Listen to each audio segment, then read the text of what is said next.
안녕하세요 여러분, 반갑습니다. 누규식입니다.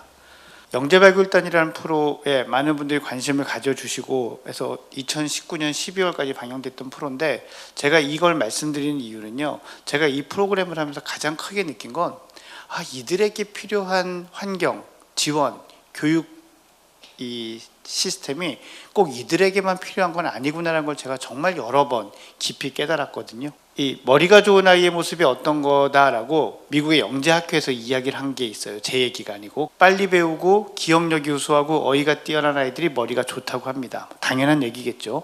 단어놀이나 스토리텔링, 흉내내기를 잘하는 아이들이 개그맨의 피가 흐르는 게 아니고 머리가 좋은 아이일 가능성이 크다. 또 단어 그림으로 된 퍼즐을 좋아하는 아이들이 머리가 좋을 가능성이 크다고 합니다. 추상적, 복합적, 직관적, 창의적 사고를 잘한다. 머리 좋겠죠, 이런 아이들이. 예술에 재능을 보이고 또 한 분야에 깊고 강한 집중력을 보이는 아이들이 머리가 좋을 확률이 높고, 호기심이나 질문이 많은 아이들이 머리가 좋을 확률이 높다고 합니다. 진실, 정의, 평등에 관심을 보인다는 얘기는 무슨 뜻이냐면요, 이렇게 추상적이고 어려운 말을 아이들이 궁금해하고 이야기해주면 좀 이해를 한다라는 뜻으로 이해를 해주시면 좋겠습니다. 공상을 잘하는 아이들도 머리가 뛰어난 경우가 많다고 해요. 이 마지막은 여러분들도 많이 들어보셨을 거예요. 그놈 참 또릿또릿하고 아주 그렇게 생겼다, 공부 잘하게 생겼다. 이런 아이들이 실제로 학교에 가서도 공부를 잘하는 경우가 한국 말고 미국에서도 많던 모양입니다. 그래서 이런 것들이 만으로 3, 4세 아이들에게 있어서 이런 모습이 보인다면 머리가 좋을 확률이 높다라는 거죠. 그런데 이 두 장의 슬라이드, 두 장의 에서 글자를 빨리 익힌다와 숫자를 빨리 배운다가 들어가 있지 않다는 점에 주목을 해주시기 바랍니다. 영재학회에서 그거를 실수로 아니면 너무 당연해서 뺀 게 아닙니다. 영어를 배우거나 문자를 배우거나 숫자를 계산하는 것은 그 가정 환경에서 관심이 있으면은 습득시킬 수 있는 기술이라고 이야기를 합니다. 그러니까 재능이 아닌 거예요. 근데 저한테도 오셔서 많은 분들이 우리 아이가 좀 빠른 것 같아요. 그러면 한글을 몇 살 때 뗐다고 이야기를 하시고, 느린 것 같아요. 그러면 몇 살인데도 못한다고 이야기를 하시거든요. 제가 이 말씀을 드리는 이유는, 우리가 아이들의 재능을 바라보는 눈이 왜곡돼 있으면 우리 아이들의 재능을 잘 발견할 수가 없어요. 그리고 아울러 학교에서 지금 교육을 하는 게 우리 아이의 재능을 키우고 있는 건지 기술을 키우고 있는 건지를 부모님이 보실 눈도 흐려지게 됩니다.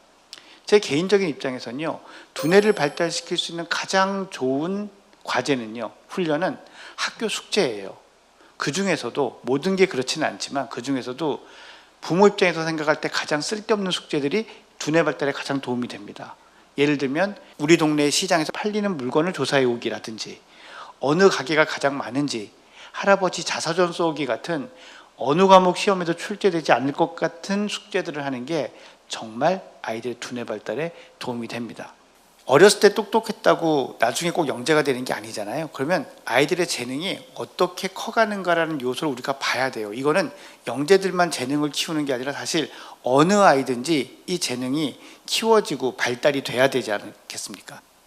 첫째, 얘네들은 자꾸 생각을 해요. 말려도 자꾸 생각을 합니다. 근데 되게 다른 사람이 보기에 쓸데없는, 중요하지 않은 사소한 것까지 자꾸 파고들어요.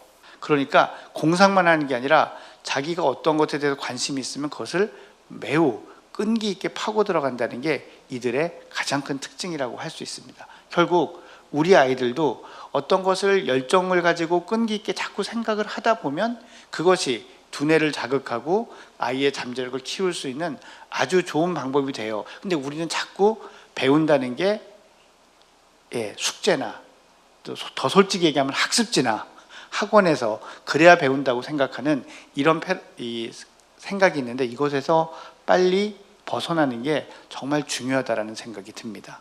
대신 이 경쟁을 손상시키는 능력을 손상시키는 방법은 아주 쉽습니다. 다음에 3가지를 하면 되더라고요. 일단 아이들을 자꾸 평가하면 됩니다. 이 평가도 질적인 평가를 하는 게 아니라 양적으로 평가하면 돼요. 몇 문제 맞췄는지. 그리고 여기서 한 발 더 나가서 다른 애보다 몇 문제를 더 맞았는지 덜 맞았는지를 경쟁시키면 아주 확실히 아이들의 재능이 손상되게 됩니다. 실제로 영어를 좀 좋아해서 부모님들이 우리 아이 영어 좋아하는 것 같아서 영어 유치원 보내서 영어를 싫어하게 되는 아이들, 우리 아이가 좀 머리가 좋고 과학을 좋아하는 것 같아. 그래서 무슨 영재원이라는 이름이 붙은 곳에 아이를 보내서 과학을 싫어하게 되는 아이들이 저의 많은 고객을 이루고 있습니다. 네, 그래서 그런 분들을 만나면 제가 정말 사실 많이 안타깝거든요. 그래서 우리 아이가 뭔가에 재능이 있다고 생각될 때, 또는 그것을 좀 잘하게 만들고 싶다고 생각할 때, 이 세 가지, 하나는 당연히 반복이죠. 이거를 쓰는 잘못을, 실수를 범하지 않는 것이 부모 입장에서는 무엇보다도 중요하다는 걸 꼭 기억을 해 주십시오. 학원 보내니까 또 이 문제집 풀게 하니까 점수가 올라가던데요. 예, 점수는 올라갈 수 있습니다. 하지만 이게 능력이 올라가는 게 아니더라고요. 그래서 이렇게 점수만 올린 아이들이 중학교 또는 고등학교에 가서 자기 나름의 수준에서 고차원적인 생각을 해야 될 때 벽에 정말 많이 부딪힙니다. 그러면 그 이전 시간 동안에 잃어버린 그 시간, 그동안에 얘가 키웠어야 될 사고력, 무엇에 대한 열정, 이런 것들을 정말 다시 회복하기가 어렵습니다. 그래서 지금 특히 초등학교에 자녀들을 두신 분들이라면 꼭 이 점을 기억해 주십시오. 매슬로우의 욕구 이론을 제가 말씀드린 이유는 이런 말씀을 드리고 싶어서요. 꼭 공부를 잘해야만 행복한가? 그렇게 이야기할 수는 없습니다. 하지만 저는 자아 실현을 함으로써 행복해지는 아이를 키우기 위한 게 교육이 아닐까라고 감히 나름대로 생각을 하거든요. 그렇다면 우리 아이가 그냥 이 가을바람 단풍만 맞아도 행복하다, 그걸 위해서 교육하는 것 같진 않아요. 근데 아이들이 저마다 자기가 하고 싶은 것, 이루고 싶은 것을 하면서 행복해질 수 있는 것, 그게 교육이라고 생각하고, 거기에 공부가 필요하다면 또 공부를 해야겠죠. 그리고 중요한 게 회복 탄력성이더라고요. 이 회복 탄력성은 열정적 끈기, 그릿, 이런 것과도 관련이 많은데요. 이전부터 제가 되게 강조를 해왔어요. 그런데 이런 것들이 크게 와닿지 않다가 유감스럽게도 코로나19 대유행 이후에 이런 부분들이 아주 크게 부각이 됐습니다. 어떤 면에서 부각이 됐냐면요, 이제 2020년도에 대유행이 되면서 학교가 수업을 온라인 수업으로 대체를 합니다. 그리고 아이들이 집에서 공부를 하기 시작했죠. 그러면서 불과 한두 달 사이에 많은 아이들이 침대와 이부자리가 한 몸이 됐습니다. 부모님들은 우리 아이가 학교에서 저렇게 지낸단 말이었나 하면서 뒷목을 잡으시는 일이 생기죠. 근데 어떤 아이들은 그런데도 상당히 힘든 환경인데도 열심히 버텨내고 그래도 그 수업을 따라가고 과제를 따라가는 아이들이 있었습니다. 그 차이가 뭐였냐면요, 바로 이 회복 탄력성이에요. 뭔가 큰 스트레스가 오고 어려움이 왔을 때 여기서 다시 툴툴 털고 일어나서 앞으로 나가는 능력, 이것이 강한 아이들이 오래 남더라고요. 오래 견디더라고요. 제 개인적인 그 경험으로는 20년도까지는 약점 있는 아이들이 먼저 무너졌어요, 솔직히. 근데 21년도부터는 그렇게 보기 어렵고 거의 모든 아이들이 막 무너져가기 시작했었거든요. 그러니까 이 회복 탄력성이 있느냐 없느냐가 사실 그만큼 큰 문제였다고 생각을 합니다. 회복 탄력성은 우리 쉽게 여기 이제 이 말의 정의가 있지만 그 단어 자체가 저는 잘 번역돼 있다고 생각을 하고요. 이런 것들이 생각을 해보면 공부는 항상 하다 보면 안 되는 걸 만나잖아요. 또 하다 보면 나보다 잘하는 아이들을 만나잖아요. 그럴 때 할 수 있어, 나는 발전할 수 있어, 나는 이런 걸 이루고 싶어서 공부하는 거야, 이렇게 털고 나갈 수 있는 힘, 이런 힘이 있는 아이로 키우는 게 사실 정말 중요해요. 그렇지 않으면 우리 아이들이 언젠가 한 번은 벽에 부딪히고 돌부리에 걸려서 넘어지는 일이 생기게 됩니다.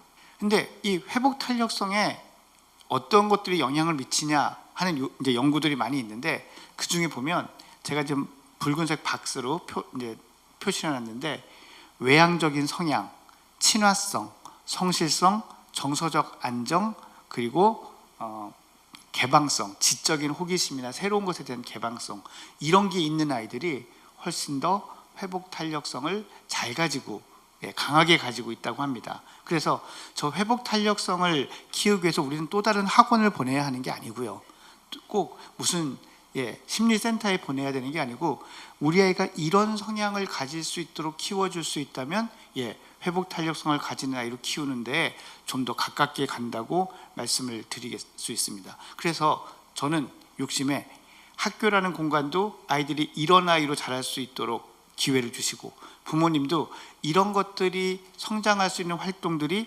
정말 우리 아이에게 도움이 되는 활동이다라는 걸 인지해 주신다면 학교, 교사, 학부모가 같이 협력해서 만드는 이 학교 공동체, 이 전체 이 공동체가 좀 더 올바른 방향으로 강력한 힘을 갖고 나갈 수 있지 않을까라고 감히 기대해 봅니다. 자, 그러면 어떻게 키워야 할까에 대해서 조금 더 구체적으로 짚어보고 넘어가도록 하겠습니다. 지금부터 말씀드린 10가지는 미국의 영재학회에서 아이가 똑똑한 아이로 좀 자라기 위해서 부모님들이 집에서 이거는 좀 해주세요라고 10가지를 이야기를 했습니다. 첫 번째, 아이가 하는 말에 주의를 집중하라. 어느샌가 저희는 아이를 훈육할 때만 눈을 맞추고 있는 것 같습니다. 그래서 아이가 이야기를 할 때도 눈을 맞춰주시면 좋겠고요. 자기 표현할 기회를 자꾸 만들어라. 여기서 표현은 무엇을 표현하느냐가 사실은 정말 중요한데요. 생각과 느낌을 표현하는 게 정말 중요합니다. 그리고 관심 있어 하는 분야가 생겼을 때는 그때 배울 기회를 제공해 주시는 게 좋습니다. 막 이때 이런 걸 꼭 배워야 한데도 나쁘지만 아이가 관심이 있는데 굳이 그걸 너무 가리는 것도 좋지 않은 영향을 가져오기도 합니다. 언어부터 저 요리까지 다양한 아름다움과 즐거움, 저는 문화라고 생각합니다. 아이들이 문화의 즐거움, 아름다움을 향유할 수 있는 아이로 키워주십시오. 가장 좋은 건 부모와 같이 문화를 공유할 수 있으면 그 문화를 습득하는 게 가장 좋고 강력합니다. 탐험 발견의 기회, 자연 속에 정말 많겠죠. 그리고 제가 학교에서도 이런 기회들을 많이 만들려고 노력하시고 있다는 건 정말 너무 저도 잘 알고 있습니다. 자, 실수해서 배움을 찾도록 하고 실패해서 처음부터 다시 하는 모범을 보이라고 합니다. 여기서 키워드는 모범입니다. 다시 말해서 설교와 훈화가 통하지 않는다는 거죠. 밥상머리 교육이 참 좋고 따뜻하고 그런 말인데 잘 되지 않습니다. 이유는 아이들을 앉혀놓고 훈화를 하거든요. 그래서 애들이 밥상에 안 앉죠. 그래서 그런 말을 하는 것보다 아이들한테 부모의 모범을 보여주는 게 좋다고 생각합니다. 사실 이런 모습들을 보여주면 자연스럽게 감정 조절하는 법을 키울 수 있고, 이런 아이가 사실은 공부를 잘할 수 있는 아이와 직결된다는 것을 부모님이 꼭 좀 알아주셨으면 좋겠어요. 우리는 자꾸 공부에 어떤 비법이 있을 거라고 생각하고 그걸 찾아요. 그래서 우리 눈앞에 있는 정말 보편적이지만 확실한 효과가 있는 방법을 저건 다 하는 거야, 누구나 할 수 있는 거잖아 라고 하고 지나치는데 그 순간이 가장 많은 것들을 잃어버리는 순간이 됩니다. 좋은 생활 습관을 가지고 주변에 도움을 주는 습관을, 그런 경험을 갖게 하라는 게 인성적으로도 중요한 얘기지만 두뇌 발달에도 중요한 얘기예요. 이 생활 습관이라는 건 내 주변을 잘 체계화하고 조직화할 수 있는, 전략적으로 사고할 수 있는 능력과 밀접한 관계가 있습니다. 줄넘기 잘하는데 나보다 잘하는 애를 딱 보는 순간부터 안 하려는 아이들이 있잖아요. 이게 아이들이 내가 재능이 있는 건 그래서 남들한테 인정을 받기 위해서라고 은연중에 생각하는 것 같아요. 사실 이게 우리 어른들 때문이거든요. 왜냐하면 여러분들 옆집 아이 칭찬할 때 어떻게 칭찬하십니까? 너 어쩜 그걸 그렇게 잘하니? 너 어쩜 그런 것도 아니?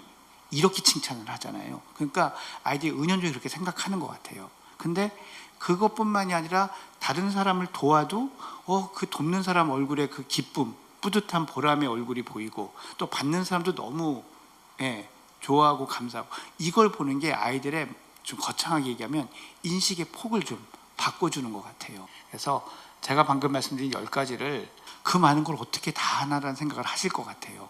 저는 제한된 시간에 마음이 급해서 다 말씀드리고 싶은데, 그래서 이런 얘기들을 저 말고 다른 곳에서 들으실 때도요, 그냥 한 번에 할 수 있는 거 하나씩만 시작해 주십시오. 그래서 그게 익숙해지고 나면 또 하나를 더 하는 건 어렵지 않아요.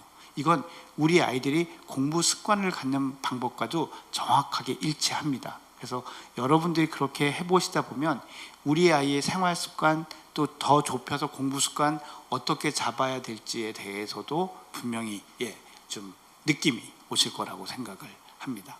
지금 초등학교 학생들이 바로 이 알파 세대라고 2010년에서 내년도까지 태어나는 아이들을 거기에 해당한다고 해요. 근데 이게 이 세대의 아이들이 그 아이들의 부모와 상당히 많은 이 차이가 있습니다. 그래서 그것 때문에 아이들을 이해하고 키우는데 때때로 어려움을 겪는 것 같아요. 그래서 이 세대들의 공통적 일반적 특징이 이런 거라 하더라라는 거를 제가 간략하게 좀 소개를 드리겠습니다. 우선 특징은요, 태어나면서부터 스마트폰을 가지고 있는 세대예요. 얘네들은 세상과 유리로 연결돼 있어요. 이 액정 화면으로. 예, 그리고 이들은 그 주문, 예, 그리고 중고 상거래에 대단히 능통합니다. 예, 예, 그리고 사실 구매 영향력이 상당히 크다고 해요. 그래서 트윈덤이라는, 팬덤 말고 트윈덤이라는 말이 있을 정도로 이들의 영향력이 크다라고 합니다. 그리고 교육 연한이 늘어나면서 이들은 여러분들의 가정에 이전의 어느 세대보다도 오래 머물 거라고 합니다. 예. 디지털에 익숙하다, 이런 SNS 상에서 친구도 사귀고 나아가서 연애도 합니다. 그리고 전 세계 글로벌하고 매우 시각적이어서 아이들의 장래희망 1위가 연예인에서 유튜버로 바뀐 지는 벌써 여러 해가 지나고 있습니다. 근데 이들이 가지고 있는 어떤 약점이 있어요. 첫 번째는 물리적 세계를 관찰할 수 있는 기회를 놓칠 가능성 때문에 새로운 걸 배우는 능력에 지장이 생길 수 있습니다. 세상을 똑같은 물건을 대했을 때, 똑같은 걸 대했을 때 이 아이들의 어떤 시선은 완전히 다를 수 있습니다. 특히 남들과 교감하는 데 많은 지장이 있을 수 있는 세대고요. 이게 코로나19 때문에 더 많이 심화가 됐어요. 코로나 때문이기도 하지만 아이들이 대부분 문자나 이렇게 SNS를 쓰잖아요. 그러니까 뭐를 못 배우냐면, 이렇게 마주 앉아서 대화할 때 언제 내가 끼어들고 언제 빠져야 될지 이 타이밍을 아는 걸 아이들이 상당히 어려워합니다. 예. 지금 뭐 무슨 톡 이런 거 보면은, 그래서 이 답장 기능이 있잖아요. 그냥 아무 때나 자기가 답장할 때 그걸 쿵 눌러 답장하는 거거든요. 이런 걸 좀 가르쳐야 된다고 전문가들이 권고를 합니다. 말하는 사람 똑바로 쳐다보기, 바디랭귀지를 사용할 수 있는 능력, 사람이 얘기할 때 몸을 앞으로 기울이는 습관, 얘기하는 사람 눈 마주 보는 습관, 예, 리액션 해주기. 사실 이거는 기본 중에 기본 아닌가요? 이걸 여러분 구태여 배워본 적이 없으실 거예요. 근데 지금 알파 세대한테는 이런 것들을 가르쳐야 하는 필요성이 더 커졌습니다. 그리고 회복 탄력성을 키워주는 게 대단히 중요합니다. 요즘 아이들이, 좀 큰 아이들은 이제 무슨 틱 뭐 이런 거 많이 쓰잖아요. 쇼트폼 컨텐츠. 그러니까 70초만 재미가 없으면 넘어가는 거예요. 예. 그래서 아이들이 지루한 것, 힘든 것, 잘 안 되는 거를 예전보다 견디기가 훨씬 어려워지고 있습니다. 그래서 이런 것들을 어떻게 키울 것인가에 대한 고민이 앞으로, 예, 부모님도 또 학교에서도 또 저와 같은 일을 하는 사람들도 좀 더 깊어져야 될 부분이 아닌가라고 생각을 합니다. 그래서 이 시대에 이제 학부모가 초등학교를 이 아이들이 주로 다니니까 어떤 걸 하면 좋은가라고, 예, 전문가들의 제안을 모아보면, 일단 부모님이 학교 활동에 참여할 수 있는 게 있다면 기꺼이 하시라는 겁니다. 그럼으로써 학교에서 벌어지는 일이나 상황을 여러분들이 보시는 게 되게 중요해요. 학교가 집에서 상상하는 모습과 실제가 좀 많이 다릅니다. 그래서 그걸 보시면 오히려 더 여러분들이 이해하시고 또 뭔가를 제안하시고 하시기가 더 좋을 거고요. 당연히 학교 행사에 참석하는 거 많을수록 좋겠죠. 또 친구들, 아이들의 친구들의 모임도 적극적으로 만들어 주시는 게 이 시대엔 좋습니다. 그리고 가능하시다면 꼭 거기서 부모님들끼리 만나서서 전화번호 교환하시고 연대를 이루시기를 바랍니다. 자녀의 사회생활, 학교생활에 재능 기부를 하실 수 있는 게 있다면은, 예, 작은 거라도 할 수 있는 그런 것들을 많이 마련해 주시면 좋겠다고 생각을 합니다. 사실 교사와의 소통이 제가 현장에서, 제 필드에서 느끼기에는 제가 배운 텍스트와 한국의 현실이 제일 많이 달랐어요. 그러니까 제가 성장할 때는 부모님이 학교에 가면 가는 부모님이 되게 부담스러워 하셨어요. 뭘 또 인사를 드려야 되나, 또 뭐, 예. 근데 시대가 이렇게 지나고 나서는 선생님들이 되게 불편해 하셨어요. 그래서 안 오셨으면 좋겠는데 오시면, 예.